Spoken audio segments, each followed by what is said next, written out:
किसान के घड़ी की कहानी। एक दिन की बात है। एक किसान अपने खेत के पास स्थित अनाज की कोठी में काम कर रहा था। काम के दौरान उसकी घड़ी कहीं खो गई। वह घड़ी उसके पिता द्वारा उसे उपहार में दी गई थी। इस कारण उससे उसका भावनात्मक लगाव था।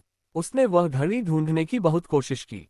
कोठी का हर कोना छान मारा, लेकिन घड़ी नहीं मिली। हताश होकर वह कोठी से बाहर आ गया। वहां उसने देखा कि कुछ बच्चे खेल रहे हैं। उसने बच्चों को पास बुलाकर उन्हें अपने पिता की घड़ी खोजने का काम सौंपा। घड़ी ढूंढ निकालने वाले को इनाम देने की घोषणा भी की। इनाम के लालच में बच्चे तुरंत मान गए। कोठी के अंदर जाकर बच्चे घड़ी की खोज में लग गए। इधर उधर, यहाँ वहाँ, हर जगह खोजने पर भी घड़ी नहीं मिल पाए। बच्चे थक गए और उन्होंने हार मान ली।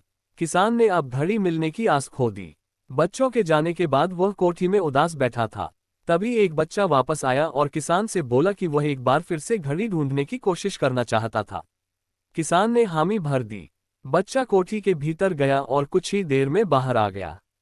उसके हाथ में किसान की घड़ी थी। जब किसान ने वह घड़ी देखी तो बहुत खुश हुआ। उसे आश्चर्य हुआ कि जिस घड़ी को ढूंढने में सब नाकामयाब रहे, उसे उस बच्चे ने कैसे ढूंढ निकाला।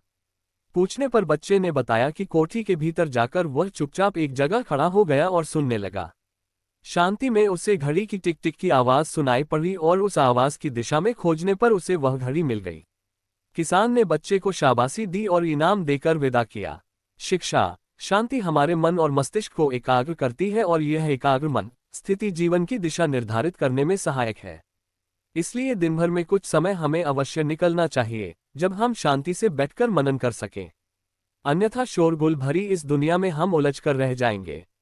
हम कभी न खुद को जान पाएंगे न अपने मन को। बस दुनिया की भीड़ चाल में चलते चले जाएंगे। जब आंख खुलेगी तो बस पछतावा होगा कि जीवन की ये दिशा हमने कैसे निर्धारित कर ली। हम चाहते तो कुछ और थे, जबकि वास्तव में हमने तो वही किया जो दुनिया ने कहा। अपने मन की बात सुनने का तो हमने समय ही नहीं निकाला। कहानी अच्छा लगा तो चैनल को सब्सक्राइब करें, लाइक करें।